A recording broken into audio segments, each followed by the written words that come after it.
We Tamil நேயர்களுக்கு வணக்கம். Welcome to the show. செய்தி சொல்லட்டுமா? அமெரிக்காவில் சட்டவிரோதமா குடியேறிய இந்தியர்களை தீவிரமா வெளியேற்ற பணியில அமெரிக்கா ஈடுபட்டு வருது. கடந்த ஜனவரி 20ஆம் தேதி அமெரிக்காவின் அதிபராக டொனால்ட் ட்ரம்ப் பதவியேற்றார். பதவியேற்ற அந்த நாள்லயே பல உலக நாடுகளும் அதிர்ச்சி அடையக்கூடிய வகையில சில முக்கியமான அறிவிப்புகளை வெளியிட்டார். அதுல ஒண்ணுதான் சட்டவிரோதமாக அமெரிக்காவில் குடியேறி இருக்க மக்களை நாடு கடத்தணும் அப்படிங்கிற அறிவிப்பு. அமெரிக்க அதிபரா ட்ரம்ப் பதவியேற்றது பிறகு மெக்சிகோ மற்றும் எல் சால்வடாருக்கு பிறகு அமெரிக்காவில் அதிக அளவுல சட்டவிரோதமா குடியேறியவர்கள் அப்படிங்கிறதுல இந்தியர்கள் வருவாங்க. பியோ ஆய்வு மையத்தின் புதிய தரவுகள் படி கடந்த 2020ஆம் ஆண்டுலேயே அமெரிக்காவில் இப்படி சட்டவிரோதமாக குடியேறிய இந்தியர்கள் அப்படின்ற கணக்கு எடுக்கப்பட்டுச்சு. அதன்படி 2022ஆம் ஆண்டிலேயே 7,25,000 பேர் இருந்திருக்காங்க. இது மெக்சிகோ மற்றும் எல் சல்வடாருக்கு அடுத்து 3வது பெரிய எண்ணிக்கை. மேலும் மைக்ரேஷன் பாலிசி ஆஃப் இன்ஸ்டிடியூட் எடுத்த ஆய்வுப்படி அதிகமா அமெரிக்காவில் ஆவணங்களின்றி சட்டவிரோதமா குடியேறிய மக்களின் பூர்வீகம் எந்த நாடு அப்படின்னு கணக்கிட்டு பார்க்கும்போது அந்த வகையில 5வது இடத்துல இந்தியா இருக்கு. அமெரிக்காவின் மொத்த மக்கள் தொகையில அனுமதியின்றி உள்ளே குடியேறியவர்கள் 3%, வெளிநாட்டில் பிறந்தவர்கள் கணக்கிடும் போது 22% கணக்கிடப்படுது. அதன்படி இந்த அறிவிப்புக்கு பிறகு சட்டவிரோதமாக அமெரிக்காவில் குடியேறியவர்கள் 18,000 பேர்ல முதற்கட்டமா 205 இந்தியர்கள் நாடு கடத்தப்பட்டாங்க. இந்த 205 இந்தியர்களும் கடந்த பிப்ரவரி 4ஆம் தேதி அமெரிக்க ராணுவ விமானத்துல இந்தியாவுக்கு அனுப்பி வைக்கப்பட்டாங்க. இதுல கவனிக்கத்தக்க ஒரு விஷயம் என்னன்னா, அந்த இந்தியர்கள் இங்க அனுப்பி வைக்கப்பட்ட அந்த விதம் தான். கை கால்கள்ல விலங்குகளை மாட்டிக்கிட்டு அந்த இந்தியர்கள் அமெரிக்க ராணுவ விமானத்திலிருந்து இறங்கி பஞ்சாப்ல இருக்க அமிர்தசரஸ் விமான நிலையத்துல வந்து சேர்றாங்க. அப்போ அவங்க கைகள்லயும் கால்கள்லயும் விலங்குகள் கட்டப்பட்டிருந்திருக்கு. இந்தியா வந்து அடைந்ததுக்கு அப்புறம் அவர்களோட கை கால் விலங்குகள் விலக்கப்பட்டிருக்கு. இப்படி இந்தியர்கள் கை கால் விலங்குகளோட ஒரு குற்றவாளிகள் போல வந்து நிறுத்தப்பட்டதுதான் இங்க பெரிய பேசு பொருளா இருக்கு. இந்த விஷயம் தான் பலரது வலுவான கண்டனங்களுக்கு உள்ளாகி இருக்கு. இந்தியர்களை இப்படி கைதிகள் போல குற்றவாளிகள் போல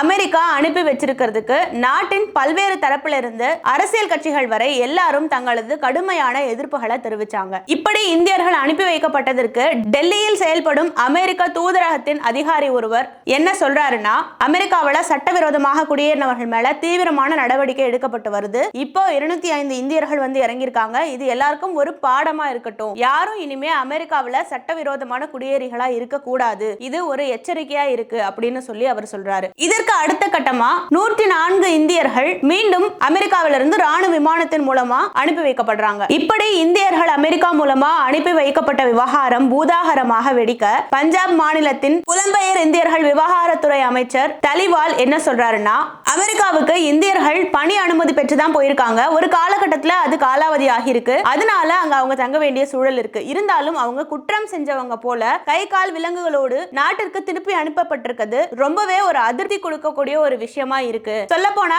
இந்தியர்கள் அமெரிக்காவோட பொருளாதாரத்துக்கும் வளர்ச்சிக்கும் பெரிய பங்காற்றி இருக்காங்க. அப்படி பார்த்தா அவங்களுக்கு அங்க நிரந்தர குடியுரிமை தான் அமெரிக்கா கொடுத்து அவங்களுக்கு மரியாதை செஞ்சிருக்கணும். ஆனா இப்படி அவமதிச்சு அனுப்பி இருக்கிறது ரொம்ப அதிர்ச்சி தரக்கூடிய ஒரு விஷயமா இருக்கு அப்படின்னு அவர் சொல்றாரு. இன்னொன்னு, இந்தியர்கள் எல்லாரும் ராணுவ விமானங்கள்ல அனுப்பி வைக்கப்பட்டது இன்னும் ஒரு பேசு பொருளா இருக்கு. இந்த ராணுவ பயன்பாடு அப்படிங்கிறது என்னன்னா, பொதுவாகவே அமெரிக்காவில் சட்டவிரோதமாக இப்படி குடியேறியவர்களை அனுப்பி வைக்கிறதுக்கு ராணுவத்தை பயன்படுத்த மாட்டாங்க. ஆனா இந்த முறை ட்ரம்ப் இப்படி அமெரிக்காவிலிருந்து இந்தியர்களை ராணுவ விமானங்கள் மூலமா அனுப்பி வச்சிருக்காரு. இந்தியர்கள் போலவே பல நாடுகளை சேர்ந்த சட்டவிரோத குடியேறிகளும் இதே போல ராணுவ விமானங்களால அனுப்பி வைக்கப்பட்டிருக்காங்க. பொதுவாகவே அமெரிக்காவில் குடிவரவுத்துறை தான் இது போன்ற சட்டவிரோதமா குடியேறி இருக்கிறவங்களை வெளியில அனுப்புறதுக்காக செயல்படும். ஆனா இந்த முறை ராணுவத்துறை அதுக்கு பயன்படுத்தப்பட்டிருக்கு. கடந்த வாரம் கூட குவாட்டமாலா பகுதிக்கு ராணுவ விமானங்கள் மூலமா இப்படி குடியேறிகளை அனுப்பி வைக்கும் போது அதற்கு இந்திய மதிப்புல ஒரு நபருக்கு சுமார் 4 லட்சம் வரை செலவிடப்பட்டிருக்கு. ஏற்கனவே ட்ரம்பின் ஆட்சி காலத்துல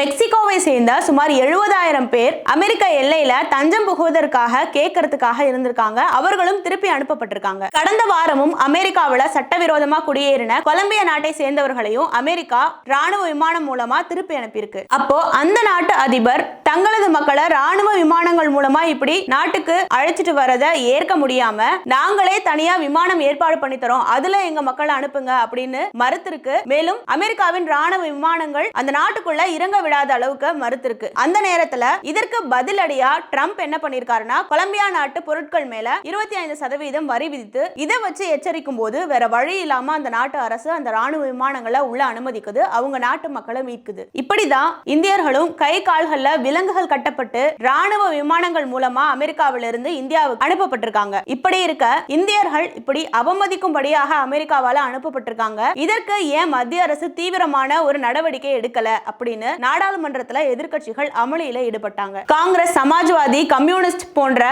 பல்வேறு கட்சிகள் மத்திய அரசு கண்டிப்பா இதற்கு பதில் அளிக்கணும் அப்படின்னு சொல்லி அமளியில ஈடுபடவே இரு அவைகளும் ஒத்திவைக்கப்பட்டது. அப்போ பஞ்சாப் மாநிலம் அமிர்தசரஸ் பகுதியை சேர்ந்த நாடாளுமன்ற உறுப்பினராக இருக்கக்கூடிய குர்ஜித் சிங் அவுஜுலா தனது கண்டனத்தை பதிவு பண்றாரு. அவரு மத்திய அரசு மேல குற்றம் சாட்டுறது என்னன்னா, இப்படியான நடவடிக்கைகள்ல அமெரிக்கா இறங்க போகுது, இந்தியர்களை இந்த முறையில தான் அனுப்ப போகுது அப்படின்னு ஏற்கனவே மத்திய அரசுக்கு கண்டிப்பா தெரிஞ்சிருக்கும். அப்படி இருக்கும்போது இது குறித்து அவங்க உடனே ஒரு ஆலோசனை மேற்கொண்டு அதை தடுக்கிறதுக்கு வழி செஞ்சிருக்கணும். மக்களை அரசே முறையா மீட்பதற்கு நடவடிக்கை எடுத்திருக்கணும். ஆனா இப்படி அமெரிக்காவை விட்டு அவமதிக்கப்படும் வகையில அனுப்பப்பட்டிருக்கும் போது மத்திய அரசு இதற்காக ஏன் எதிர்ப்பு தெரிவிக்கல? இந்த இந்தியர்கள் எல்லாத்தையும் மத்திய அரசு போக்குவரத்து விமானத்திலே அழைச்சிட்டு வந்திருக்கலாம். ஏற்கனவே இந்த விஷயம் தெரிஞ்சும் மத்திய அரசு ஏன் இந்த இடத்துல மௌனமா இருக்கு அப்படின்னு சொல்லி கண்டனங்களை தெரிவிக்கிறாரு. மேலும் குற்றவாளிகள் போல இப்படி இந்தியர்கள் நடத்தப்படுவதற்கு மத்திய அரசு ஏன் இன்னும் அமைதியா இருக்கு அப்படின்னு கண்டனங்களை தெரிவிச்சிருக்காரு. ஆனா இது போன்ற பல எதிர்ப்பு கண்டனங்களும் மத்திய அரசு ஏன் இதுல தீவிரமா செயல்படலன்ற கேள்விகளும் எழும்போது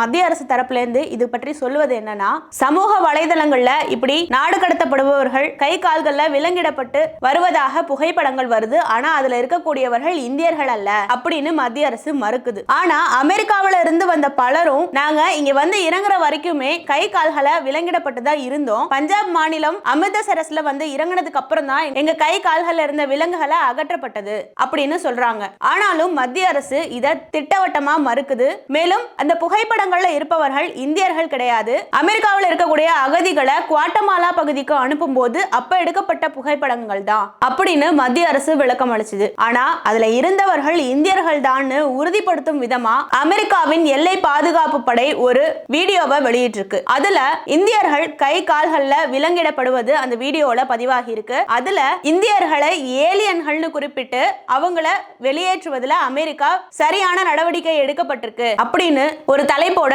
அந்த வீடியோ பகிரப்பட்டிருக்கு. இதுதான் இந்த விவகாரத்தை இன்னும் தீவிரமாக்குனுச்சு. இதற்கு எதிராக அமெரிக்கா மீது மட்டுமல்லாம மத்திய அரசு மேலேயும் இன்னும் தீவிரமா கண்டனங்கள் வலுத்துது. இந்த எதிர்ப்பு கேள்விகள் இன்னும் அதிகமாகவே இந்திய வெளியுறவுத்துறை அமைச்சர் ஜெய்சங்கர் இது குறித்து விளக்கம் அளிக்கிறாரு. மாநிலங்களவையில் அவர் பேசும்போது அமெரிக்காவிலிருந்து திருப்பி அனுப்பப்படும் இந்தியர்கள் எந்த வகையிலும் அவமதிக்கப்படலங்கிறத உறுதி செய்யறதுக்காக நடவடிக்கைகள் எடுத்துட்டு வரோம். அது மட்டும் இல்லாம அமெரிக்காவில் இப்படி மக்கள் நாடு கடத்தப்படுற விஷயம் அப்படிங்கிறது புதுசு கிடையாது. 2019ஆம் ஆண்டிலிருந்தே அமெரிக்காவிலிருந்து இப்படி ஆண்டுதோறும் ஒரு குறிப்பிட்ட அளவான மக்கள் நாடு கடத்தப்பட்டு தான் வராங்க அப்படின்னு விளக்கம் அளிக்கிறாரு. அமெரிக்காவில் செய்யப்படும் இந்த நாடு கடத்தப்படும் நடைமுறை அந்த நாட்டின் குடியேற்றம் மற்றும் சுங்க அமலாக்கத்துறை தான் செய்யுது. இந்த நாடு கடத்தப்படும் செயல்முறையில நிலையான ஒரு நடைமுறை தான் 2012ஆம் ஆண்டிலிருந்தே பின்பற்றப்பட்டு வருது. அதன்படிதான் இந்த ஆண்டும் இந்தியர்கள் இப்படி வெளியேற்றப்பட்டிருக்காங்க.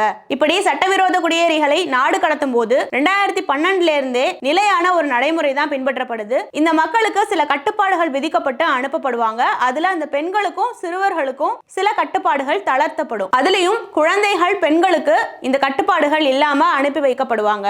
இப்படி கைவிலங்கிடப்பட்டு அழைத்து விடப்படுபவர்கள் உணவை எடுத்துக்கொள்ளும் போது, அவசர தேவைகளுக்கு, மருத்துவம் தேவைப்படும் போது, கழிவறை பயன்படுத்தும் போது இப்படி அத்தியாவசியமான சில நடவடிக்கைகளுக்கு மட்டும் இந்த கட்டுப்பாடுகள் தளர்த்தப்படும். இது பொதுமக்கள் விமானங்கள் மற்றும் ராணுவ விமானங்களுக்கும் பொருந்தும். இப்படி 2012ல இருந்தே அவங்க எப்படியான நிலையான ஒரு நடைமுறையை பின்பற்றுவாங்களோ அதே போலதான் இந்த முறையும் இந்தியர்கள் அனுப்பப்பட்டிருக்காங்க. அது இல்லாம புதுசா எந்த மாதிரியான ஒரு வித்தியாசமான நடைமுறையும் அதுல இல்ல அப்படின்னு வெளியுறவுத்துறை அமைச்சர் ஜெய்சங்கர் குறிப்பிட்டாரு. இருந்தாலும் இந்த இந்தியர்கள் தவறாக நடத்தப்பட்டிருக்காங்களாங்கிறது குறித்து உறுதி செய்வதற்கு தேவையான நடவடிக்கைகள் எடுக்கப்பட்டு தான் வருது. இது தொடர்பான நடவடிக்கைகளை தான் ஈடுபட்டு வரும் அப்படின்னு விளக்கம் அளிக்கிறாரு. மத்திய அரசு ஆரம்பத்திலிருந்தே இந்த விஷயத்துல இதற்கு முன்பு தெரிந்திருந்தும் அதற்கான ஒரு முன்னெச்சரிக்கை நடவடிக்கை எடுக்காததும், இந்தியர்கள் இப்படி அழைத்து வரப்பட்டதுக்கு அப்புறமும் அதுல எந்த ஒரு புதிதான நடைமுறையும் மாற்றப்படல, இது ஒன்றும் தவறா செய்யப்படல அப்படிங்கிறது போலவே அந்த ஒரு போக்கிலேயே பதில் அளிக்கிறதும், இன்னும் இந்தியர்கள் அவமதிக்கப்பட்டு இருக்காங்கன்னு நாட்டின் பல்வேறு இடங்கள்ல இருந்தும் கண்டன குரல் குரல்கள் எழும்போதும் மத்திய அரசு இதுக்குன்னு ஒரு தீவிரமான பதில் நடவடிக்கை எடுக்காம இருக்கிறதும்,